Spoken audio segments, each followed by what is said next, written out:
We are really excited to have a purposeful discussion today. It's straight talk, right? Driving values with values, doing well by doing good. As Andrea said, my name is Yolande Matthew, and I'm proud to be a Truist teammate, where purpose is really embedded in everything that we do. Our purpose is to inspire and build better lives and communities, and that makes me feel so proud to say that. And what I'll say with the panels, as I was reading our bios, purpose was written all over it, which was really amazing. So we have some dynamic speakers today in the panel. And what I would say is that when I looked at our bios, there was over 100 years of experience on this panel. So let's give it up for our panelists. I did count the years, and we don't look at, just so you know. We don't look at. So when you think about the conversation we're going to have today, we're going to take some time to think about purpose, profit, competitive advantage, where does it all fit? And you'll be able to hear some examples of how does align with each and all of our industries that we're leading. You'll hear different perspective, which is really great. And we're going to just have some straight talk and great conversation. So who's ready to get started? All right. So in introducing myself, I'll say at Truist, I am the emerging market executive, and every day I wake up with my team and I think about how do we bring authentic care to life in our communities we serve. So thinking about how do we advance financial inclusion, accelerate financial wellness. At the end of the day, we want to build financial confidence, right, with all of the communities that we serve. So really excited that my team get to do that as part of Truist. And we're going to have our panelists get to introduce themselves and talk about also their personal values, right, and how does it inform the work that they do. So when I think about myself personally, one of my personal values is making a difference. And when I wake up every single day, my why is focused on how do I make a difference and an impact with my team and the communities I serve, and that helps inform me. And I think about my mom as an example when I was growing up and how she also made sure that she was also instilling me. It was really great to see John O'Brien yesterday really acknowledge his mom and the impact that she has made on his life. And I think our parents make a really big difference in our lives. So just want to introduce ourselves a little bit. We'll go around the room. You'll get to know our panelists, dynamic group of leaders, and we'll start with Nikita. All right. Well, good morning, everyone. I could start off by giving you my title and all of those things, but what I really want you to think of me as the daughter of Gloria Belton and the mother of Alexis and Ashley and the granddaughter of Eliza Willer. And the reason that matters is because what my role is to work to make the banking system safer, make it fairer, and make it more inclusive. And I got that, and the reason those things matter is because I grew up poor in Thompson, Georgia. And if you all don't know where Thompson, Georgia is, anybody in here by random chance know Thompson, Georgia? Ooh, we got one. There's one. All right. Okay. For the rest of you who don't know what Thompson, if you're here in Atlanta, get on I-20, you head east like you're going to Augusta. There's going to be a place where there's going to be a Waffle House on both sides of the road because there's fine dining where I'm from. You know you're in Thompson, Georgia. And it was growing up in Thompson on a dirt road in a single wide trailer, going with my family to clean banks, and then going to one of the exact same banks during banking hours with my mother and watching the way she was denied a loan. And then thinking about my grandmother who grew up during the Great Depression and carried all of her money in her pocket from her Social Security check because she didn't trust banks. And then I think about the hopes and dreams that I and my children have for them. And so with that, that's why I come to work every day thinking this isn't a job, this is my purpose. And so in doing that, I have a few different responsibilities at the agency. The first is to have a diverse and inclusive workforce for our 6,000 employees across 80 offices in the country. The other is to assess the diversity policies and practices of the 3,200 banks that the FDIC supervises. The third is I serve as the agency's deciding official for discrimination cases. And then the fourth is that my job is to include minority and women-owned businesses to the maximum extent possible in the process. The other two roles that I have is I over communications, which is all the things, any external engagement you see from the FDIC, whether it's our press releases, social media, the comms department is under my role. And then also I have the Ombudsman's Office, which any potential conflict between, not just conflict, any matters from external parties in the public, whether it's with our banks or with you as consumers that you have with the FDIC, part of my job is to help resolve those. So when I think about those things, about helping the banking system be safer, fairer, and more inclusive, just know I'm Gloria's daughter, Alexis and Ashley's mom, and Alenza Willer's granddaughter. Ooh. And I would say, sometimes when you think about FDIC, we get kind of closed up if you work for a bank. And I was not closed at all. You are a friend and you're helping us. And I just want to recognize you because as I was reading your bio, you earned a 2022 inaugural DEI, which also accessibility. Thank you for that award from the Associate of Government Accountants and has been featured in multiple publications for DEI leadership. So just a really awesome job what you're doing. So let's give it up in the Thank you. And now we go over to Terry. Terry, over to you. So who's luckier than me being on this panel? Kid from Southern Michigan, one of 8 kids, ended up going to Notre Dame, thought I was going to be a priest. Wanted to have kids. Some priests have kids, but I said that was not the route I was going to go. Met my beautiful wife, who's in the audience. We've had a couple of kids.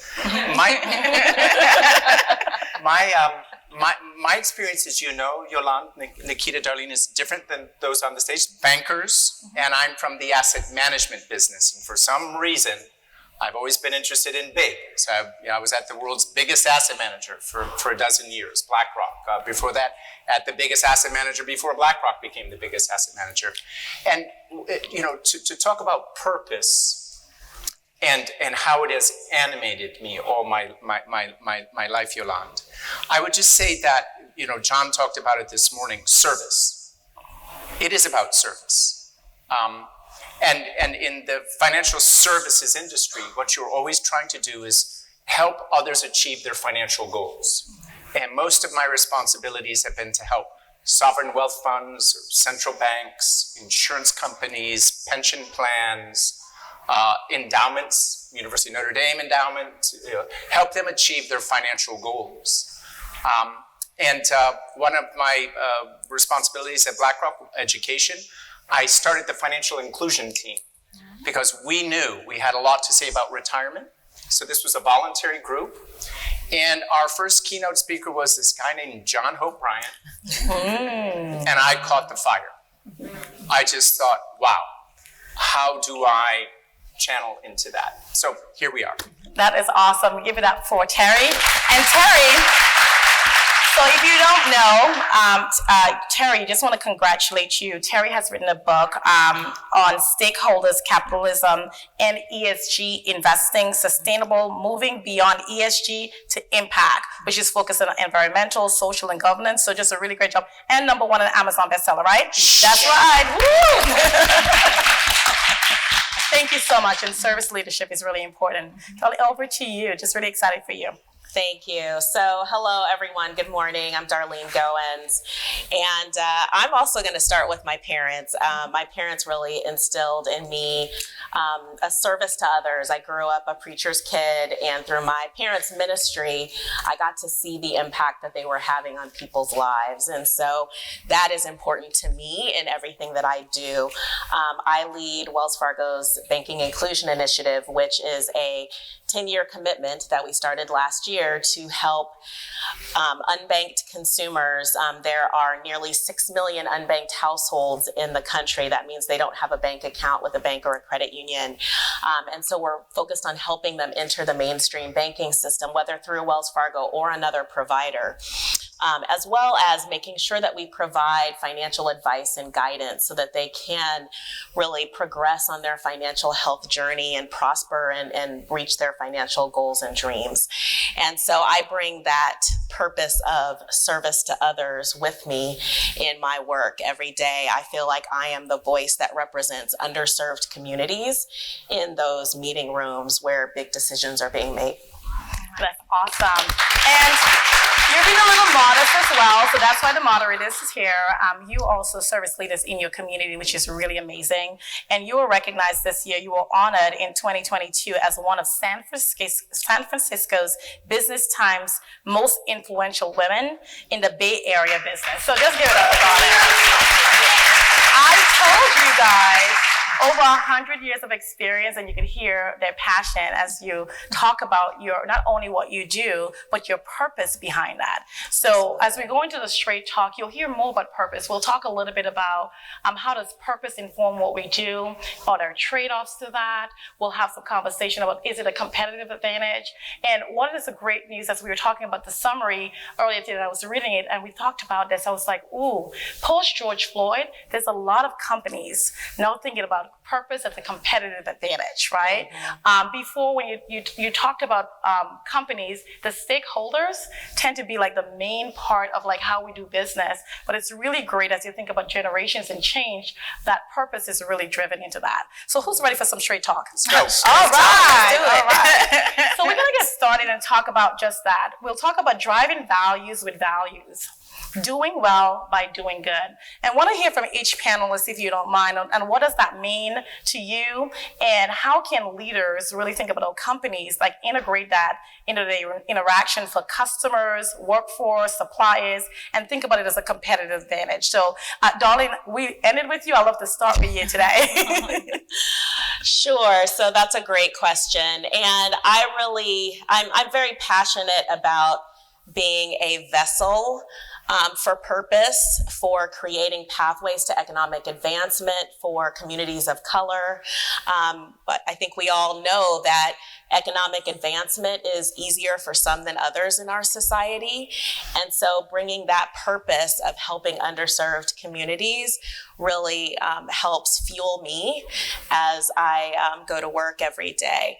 And thinking about the Banking Inclusion Initiative and all of those households that are spending far too much of their limited income on high-cost alternative financial services, it's important that we help bring them into the mainstream banking system and put them on a path to things like home ownership. As we heard last night from Christy Furco, our new head of diverse segments, representation and inclusion, that is still one of the best ways to build generational wealth. And so we've got to get them into the banking system first and then get them on that pathway. And so when we started the Banking Inclusion Initiative last year, we started it on the heels of the pandemic. We saw how important having a bank account was as economic impact payments went out to those people who had bank account information on file at the IRS most quickly. And those people who didn't have a bank account had to wait for those much needed payments. And so that's why we started this initiative. And we know that it's not something that we can do alone. It's going to take a collective participation from a number of stakeholders. I can talk a little bit more about that later. But one of our biggest partners is Operation Hope as we take this forward. And so we're so blessed to have Operation Hope on this journey with us, along with a number of other key stakeholders. Yeah, I love that. And the partnership with Operation Hope is really strong. And I think about us, when I think about you and I think about our banks, I think about us as partners in purpose, because we do similar plays to help build better lives in our communities. And I just really love that. Terry, would you add anything to that? You know, this is a big debate of our time, right? How do you create, not just drive value, but create value, but which is meant, by the way, financial value, profits, by utilizing your values. And the way that has played out in the academic world is stakeholder capitalism versus shareholder capitalism. Stakeholder capitalism says you can benefit your shareholders by concentrating on your employees, by concentrating on your supply chain, by concentrating on your environment. You can benefit your shareholders by doing that. And broadly speaking, I would argue, as I do in my book, not only is that a possibility, it is actually our responsibility. We live at a time where the next leg of growth, as John was saying today, what we need to do is have a bigger table and another seat at the table, right? That's what John said. And the simple fact of the matter is that if we look at our excluded brothers and sisters, we look at those who have not had opportunities to be on the ladder of success, it's going to benefit all of us. It's going to benefit all of us. So, I was thinking as this question came up about Howard Schultz. Howard Schultz is the chairman of Starbucks. 250,000 people in the United States work for Starbucks. 2% of them are unionized. And Howard Schultz is mad. He doesn't want anybody to be unionized. He doesn't want a us versus them. He only wants we. When he first bought Starbucks, it was unionized. And he went to the employees and said, hold it, what do you guys need? Well, I need college education. I'm not here to pull a drink. And so he created that environment. That's the kind of mentality I think we're going to need to have the next leg of growth. Yeah, I really love that. That reminded me of even thinking about Truist just this year, raising a minimum wage to $22 an hour. And you think about the competitive advantage starts with teammates, right? And how they experience, because then they're delivering to our clients in the community. So I really love that point. Nikita, anything you would add? Just very briefly. So the FDIC, our mission is to maintain financial stability and public confidence in the banking system. And we do that with the Deposit Insurance Fund. And so everybody's seen that gold sign when you go to the bank. So if something happens with your bank, your funds, insurance funds, we haven't lost a penny since the FDIC was created in 1933. Everybody? Yeah. All right. And with that, though, one of the things that we have to do, I say that because the FDIC likes banks to be profitable because that protects the fund and it protects you.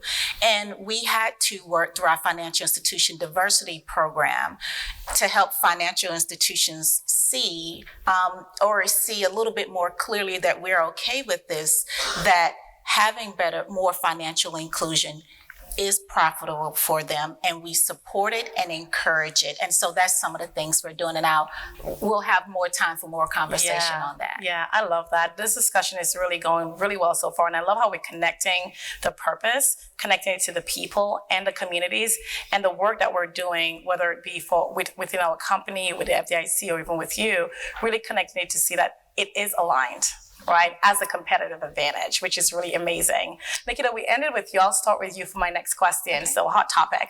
Right. When you think about purpose and performance, as we think about that all together, can integrated purpose and clearly defined values drive sustainability, long-term value for companies? So when you think about that, can it really drive long-term? Because when I think about some companies, they start with purpose, or they might say purpose, and then they might say, oh, maybe it's not working. But can it really drive long-term sustainability when you think about purpose?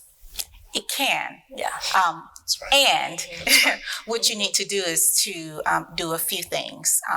First, people, process, solutions.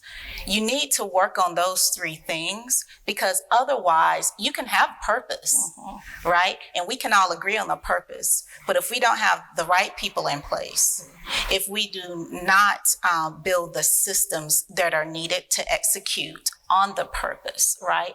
And if we do not develop solutions and constantly evaluate if those solutions are serving our purpose, we will not be able to drive that long-term value. And, the FDIC, we're a banking regulator, so we're not driven off profit. But I think about it from the standpoint of when we tried to do our diversity work. One of the things we did was take a look at what our mission, vision, and values are. We can say very clearly what they are as it relates to bank supervision. We did not have those written as it relates to diversity, equity, inclusion, and accessibility. So we really had to define those things. Then we had to integrate it with our bank supervision work, where it's always been a part of our mandate, but we weren't clearly publicly articulating this position.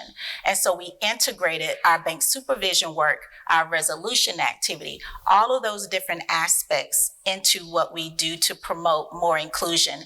And what that looked like was, we have a corporate strategic plan for diversity, equity, inclusion, and accessibility.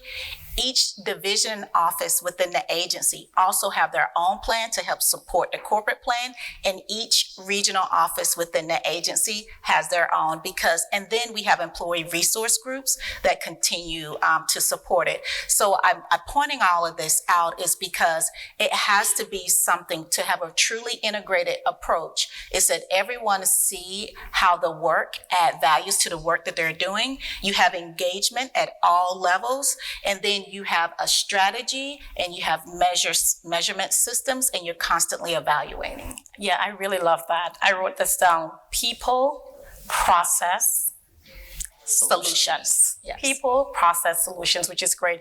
And what I love what you shared also was integrated in what you were sharing was the client was also at the center in terms of how we're building solutions and listening to them as we develop that as well. So I caught that as well. It was not explicitly said, but I caught that as well, that the client has to be at the center of that. Really Absolutely. great, really great. Terry, I'll ask you the same question if you think about it. Anything that you will add? Well, I have to yes and Yes. Nikita to begin with. And just to be clear, we need banks to work. So thank God for the FDIC during the global financial crisis. We all hated bankers, myself included. But man, we had to help them get back on their feet before we could get. You know, I think that one of the things I wanted to say to this group, particularly in the doing well, doing good space, doing well, doing good, doing well financially and accomplishing some social or environmental goal. All that glitters is not gold. There's lots of people that are pretending to do this, that have what we call greenwashing, saying, you know, yes, we're going to, but you gotta go under the hood. You have to go under the hood and say, is this real? Is there real value that's being generated here? So I really appreciated, you know, Nikita taking that line. I'll just say that because I know we're going to talk about it shortly. There are so many ways for people to put their capital to work and have verifiable social and environmental outcomes and make a great return. And when I say great return, 50, 60, 70% per year. That's a great return. Yeah, I love that. I don't know if you heard this, but when you said look under the hood, we were like, Yeah. You had a little murmur, so that resonated a lot.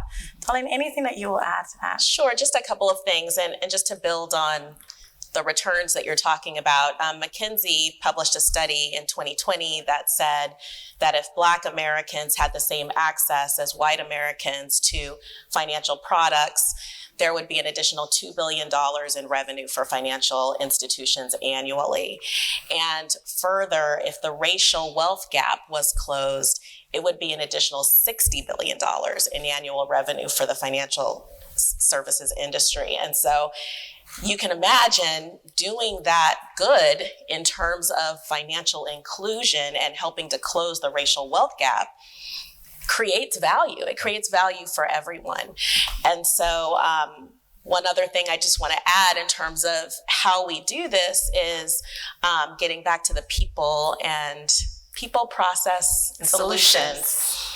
With the Banking Inclusion Initiative, we intentionally decided to put that in the business. So my prior role was leading financial health philanthropy, and I see my colleague Bonnie Wallace in the audience who leads that now with the Wells Fargo Foundation. And philanthropy is important, and it's also important to make sure that it's embedded in the business. And so I sit within the Consumer and Small Business Bank. I report to the head of deposit products and the head of diverse customer segments. And it's intentional that we have senior executive sponsors such as Mary Mack, who's the CEO of the Consumer and Small Business Bank, and Christy Furco, again, the head of diverse segments, representation, and inclusion, supporting the Banking Inclusion Initiative and putting real money behind it and putting me in the rooms when decisions are being made. For example, as we think about overdraft modernization, I think it was the Honorable Senator Warnock who spoke last night about banks making movements on overdraft fees and the like. And so when we're thinking about modernizing overdrafts and new services and features we can bring to our customers, I'm there to be able to influence what happens. And so We eliminated non-sufficient fund fees. We eliminated overdraft protection transfer fees. We added an extra day grace period so that if you overdraft, you get an alert. You have 24 hours to cure it before you get a fee. We have what's it called? Early payday advance. There's just so many things that we're doing to evolve and thinking about how it's really impacting our customers. So giving them greater flexibility to manage their finances. If they don't want overdrafts, we have a product for that too, right? So, but it's important to have me embedded in the business so that I can bring that voice to the table and influence our products and services. Yeah, and I'm so glad that you're there and at the table to do that.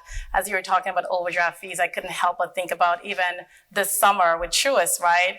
A really strong pride point moment was for us when we launched Truist One, which is a purpose-driven checking solutions that eliminated overdraft fees, period, as well as creating a Truist Confidence account that really, if you want to access, you could still get into mainstream banking and give people that opportunity. So again, partners in purpose, right? Yes. As we have this conversation and we think about our communities and really strong pride point moments for that. Thank you guys. I'll go a little bit. I'll get a little bit tougher. You're going rogue. Yes, I am not go rogue. But really and truly, we're here, and I could tell the passion that we have around purpose and how it aligns.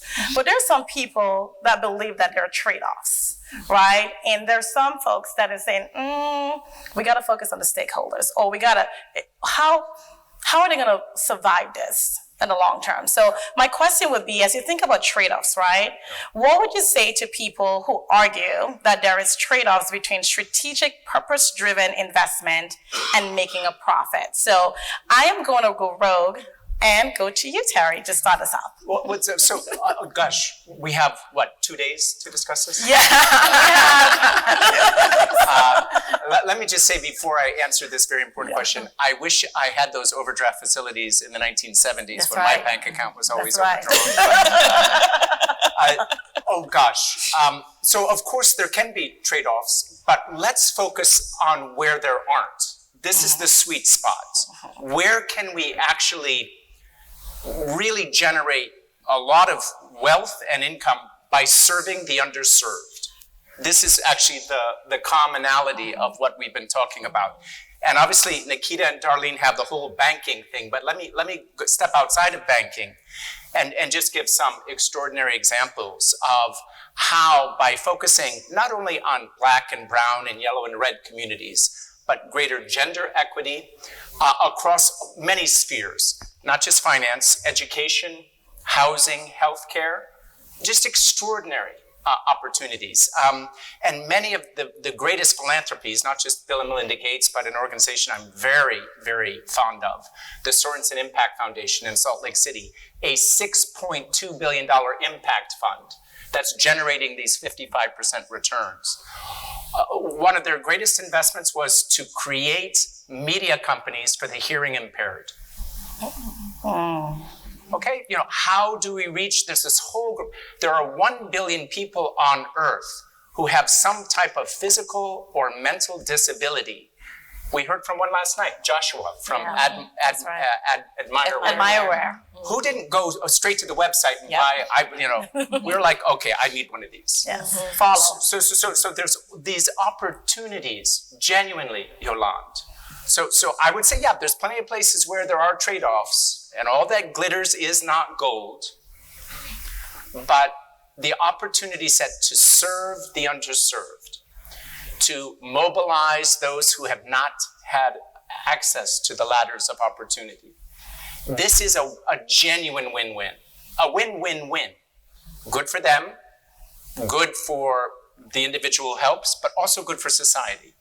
Just like you were saying, Darlene, GDP expands when we lengthen the table and put another chair. Yeah, I love that. All that glitters is not gold. Yes, absolutely. When you think about that, I'll ask Darlene if you wanted to add any thoughts there as well. Is there trade-offs as you think about the work that you do, or just in general that you might want to share when you think about purpose and profit? I don't think there needs to be a trade-off. I don't believe that there's a trade-off. I think, the numbers speak for themselves, and it's purposeful work. I mean, John Hope Bryant often says, banks want to get out of the no business and into the yes business. Yes. So I don't really see that there's trade-offs. Yeah, that's good. Straight to the point. We got it. That purpose is right there. Yeah. Right there. What about you from an FDIC perspective and your work you do? Yes. So one of the things that I communicate to bankers is there's only a trade-off if you have a short-term view.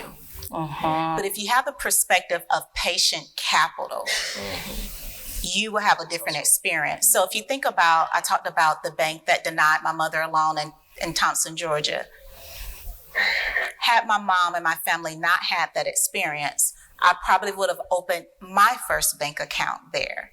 And then as I started growing through my career, and I had a little bit more money to put in the bank, right? Then when I started buying property and other things, I would have stayed with that financial institution. So while in the beginning, when I was working at Burger King in high school and making, I believe, $4.35 an hour. All of 435. Oh, $4.35 an hour. I mean, I was rich, Terry. You could not. As a sidebar, I got to that job in Burger King because my mom told me to wash dishes and I didn't want to wash dishes anymore. And she said, if you don't want to wash dishes, then you go get you a job. And I go get me a job at Burger King. Guess the first thing they had me do. Yeah. And you do it, Mom. You do it. You do it. Yeah. You got to listen to Mom. God has a great sense of humor. He does. And so, but I say this to say, had a financial institution took the longer term perspective, they would have me as a customer now, and they would have my children, and they would have, when I was married, my ex-husband, so I think if you take the perspective, the long-term perspective, you can see the growth and the opportunity there, and you won't see trade-off. Yeah, I love that. The long-term view. Looking around the corner. That's right. That's right. That's right. Let's give it up. Looking around the corner is really important. I would say from a truist perspective, when we think about trade-offs, built into our purpose, mission, and values, and our values, we have one clear value that talk about success. And success is when our clients win, we win. And for us, that's a long-term view. And when we're thinking about developing products, solutions, so anything that's focused around our clients and our teammates, because again, we believe that it starts from within. We go back to that value and we say, hey, we could think about, okay, we're investing, right, money, and maybe do we need to think about how much we're investing? And then we think about it's the right thing to do, because when our clients win, we also win as well, so which is really amazing. So really great feedback and perspective on that. I have another question that I want to ask you guys, and I know we're coming close to time a little bit, but when you think about the communities that we serve, right, we had a little discussion around the on the bank and on the serve. And Nikita, I'll go to you first because this one is near and dear. It came from the FDIC survey, so I'm going to just start with you. Okay. I kind of know those people over there. You know those people, right? That's right. In the most recent FDIC 2021 FDIC national survey of the on the bank and on bank household, the number of on bank households dropped to a new low. And as we think about inclusion, and we think about what can banks or companies do specifically to demonstrate purpose and build trust to drive impact into on the bank and communities, what can they do to demonstrate that trust and build impact and tie in that purpose? Because the fact that we're going to a new low, we're not going in the right direction. And we want to be able to connect the dots so our communities of the underserved, on the bank and on bank could also come into mainstream and take advantage of all the benefits that's out there. So what can bank do? Yeah. So, we celebrate the success that we've had to reducing the number of unbanked markets, but we're not there yet. And we're not there because we believe that every American needs full access to the benefits of the banking system in order for us to really declare success and all the benefits that come along with it. And so you ask a dangerous question line. You ask a banking regulator to tell a bank what to do. I promise you that I could give you a whole list of things, but we will interfere with your lunch, and I've heard that's not a good time, interfering with your lunch. And so I would really narrow it down to two things to really, build trust and to help the underbanked. The first thing is financial institutions, a company, is to look at your workforce. You can't convince me that you value me as a person and value my business and plan to help and build my community, if I see your workforce and I don't see anyone who's remotely similar to me in any kind of way. So I really encourage people to make sure that you bring diverse people to your table within your workforce, diverse thoughts, not just at the entry levels, but at all levels of your organization, because then, right? Yes, because I think that a lot of times companies, while we say it's important, we really minimize the importance of it. And from the FDIC's perspective, I'm sitting here, FDIC, we have the same challenge. We are no different from the banking industry. We have made some improvements, but we are still underrepresented as it relates to women and minorities.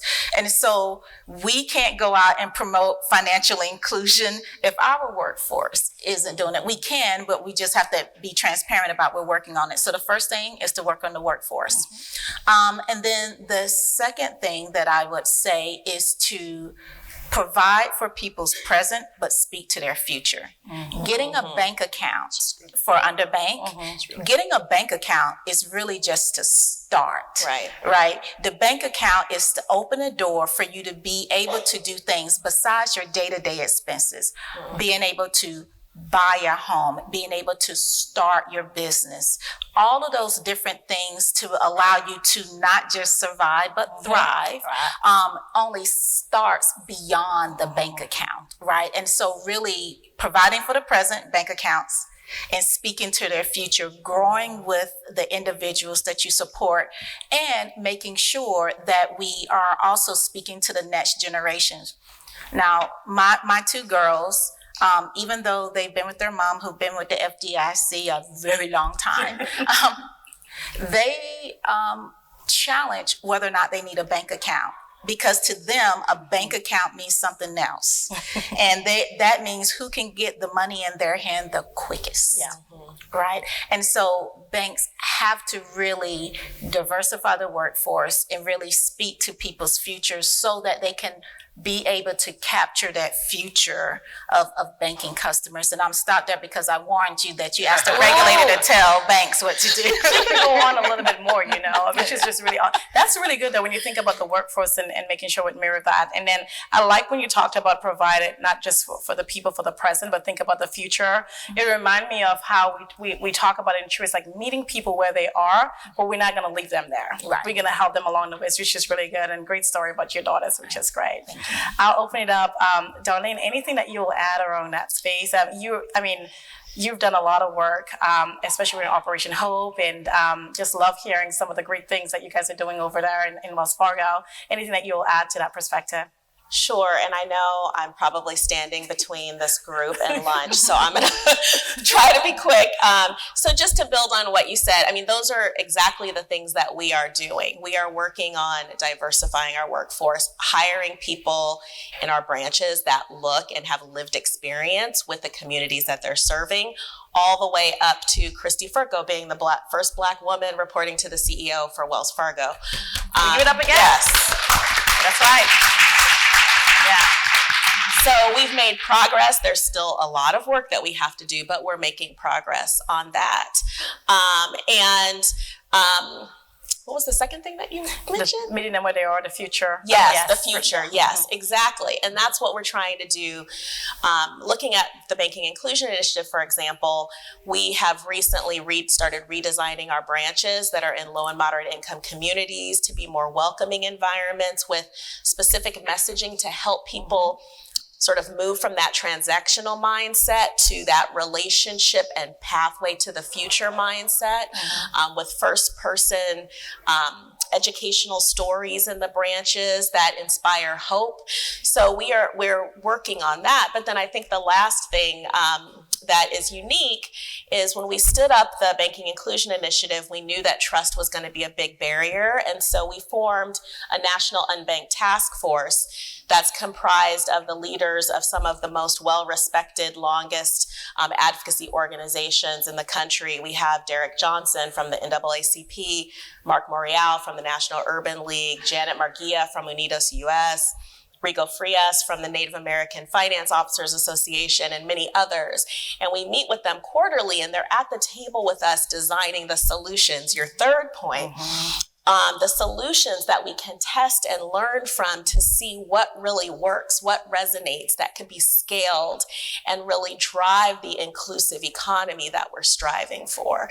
And so I think that's another competitive advantage that we have, right? Because they are at the table designing solutions and executing with us. Yeah, I love that. I'll go to Terry in a minute, but Darlene, what you're sharing is so impactful and powerful, because being able to sit at the table, being able to do those initiatives, right, and be able to impact the on-the-bank and on-the-bank community is just incredible. And I said that we're partners in purpose because when you think about the work that we do in our partnership with Operation Hope, right, thinking about when you guys started 30 years ago, and then Truist joining 10 years ago, and looking at our Hope Inside model, right, and thinking about how we put coaches in branches that will be able to expand and help create that financial inclusion, that access, that education. I remember the story yesterday with Michelle, how she had that Hope coach help her and take her from the journey of being, her credit score was so low, and then bringing her to over 200. It creates opportunity for home ownership. And when I think about Truist and that journey that we've had in transforming that partnership last year, being able to expand that and have that Hope Inside coaches, just like you're doing in Wells Fargo. Again, we're partners in purpose, which is and we're amazing. learning from you. So we appreciate all the work that we you have done. are partners in purpose. Absolutely. And the more banks are partners in purpose, so that the more we'll be able to help our communities. Absolutely. And that is the point about it. So which is awesome. Absolutely. Terry, I'm going to give you the final word on this one, so you could add to that. Well, listen, so many rich things were shared, and I've learned a lot. This is a global Hope Forum, so can I go global? Just go global. Go global? Yes. So, we talk about serving the underserved, but, we don't have to look very far for desperation. Haiti, what's going on in the Ukraine, Venezuela. The United Nations Sustainable Development Goals lay out some very, very specific opportunity sets. Eradicating poverty from the globe. 9% of human souls on the planet still survive on less than $1.91 a day. We can bring that to zero. Illiteracy, infant mortality. We are so close to solving so many of these challenges, the United Nations Sustainable Development Goals. And that's the 1.6% that I'm, only 1.6% of global assets. If they are dedicated to these impactful challenges, we solve all the United Nations Sustainable Development Goals in 10 years. Wow. So it's obviously all of our brothers, sisters here at home, but we are a global family. Yeah. We're a global family. I love that. And I know we're standing between lunch. And we'll get ready to wrap up in just 1 minute. But, the last couple of days, we've had different folks reach out to us and say, hey, if we wanted to get in the line of business, if we wanted to do this type of work, if we wanted to make an impact, what advice, right, would you give to me? And I've had that said to me. So if we could just take 1 minute as we wrap up and just share any one advice, if you think about your line of work, and we have a lot of folks in the audience and they want to get there, what advice would you give to them? And then we'll get ready to wrap up. The one piece of advice I would give is be clear to articulate what exactly you're bringing to the table that will help the FDIC further its mission, and not just a copy and paste of what you've done before, but be able to articulate that. I love that. Thank you. I'd pick passion. And I don't care if it's passion about microbiology or passion about helping people or passion about making films. If you have a real passion and are striving to be the very, very best in that, that's something that an employer really likes to look at, that type of ambition. I love that. Darlene? I just think finding an organization that aligns with your personal values and goals is really critical. And once you're there, you can develop and grow and find the right position that enables you to bring your best self to work every day because you're living your purpose. That's absolutely right. And I was going to add on that, know your why. Know your why. That's right, yes. Because the road to help and serve, it's not necessarily the easiest, but it's the right thing to do. Ladies and gentlemen, let's give it up for our panelists. And Hold it. Can we give it up for Yolanda? Yeah. Put up with us. I just want to say it was such an amazing experience just being able to have this really straight talk discussion with you. It's an important conversation. We want to thank everyone for coming and making the time. We know we're between you and lunch, so we're going to let you go, but we want to share with you that we'll be able to mingle a little bit if you see us and ask any specific questions. You can, and we'll be in the audience, or you might see us as lunch. So we want to thank you again. Continue to live a purposeful life. Continue to think about your why. And as you're doing your work and you go back to your team, tell them about the session today and make sure that they're connecting the purpose to everything that they do. So thank you, everybody, and have a great rest of the forum.